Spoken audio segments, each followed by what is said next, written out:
right, Sean, what are you doing? I'm making some lunch. I'm making some soup. And I'm making it on a little portable camp stove that has been made from cat food can. I'm an avid camper, canoeer, kayaker, and I like doing backcountry. And a lot of people use things like this. This is a Whisper Light.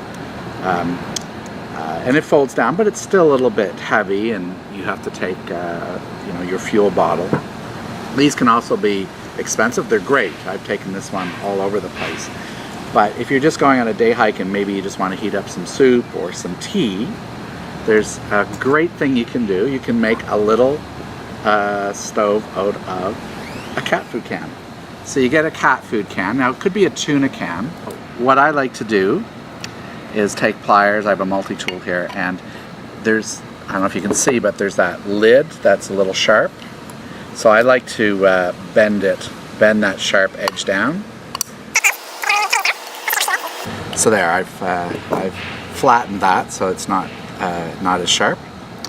So what I'm going to want to do is I want to put 16 equidistant holes just a little bit under the lip.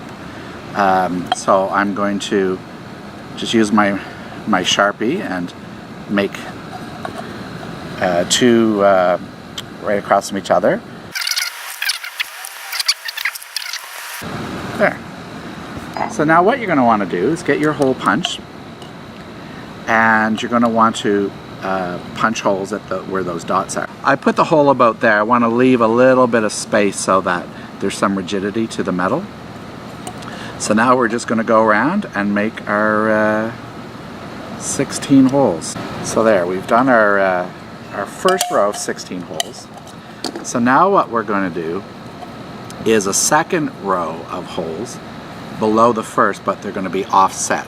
The reason you don't want the holes too low in the can is obviously you need to have a space for the alcohol to sit and not run out. And so there we have our two rows of holes. We're going to pour our denaturalized alcohol. It's very similar to rubbing alcohol. So then you carefully get a match or a lighter, and you'll hear it. You should hear it. And yeah, there's definitely heat there. You can see it bubbling away, and I can see the flames. And as I say, when you put that on, it forces the flames out those 16 holes, and you have a lovely little gas camping stove. So there, we made our homemade camping stove out of a cat food tin. Bon appetit.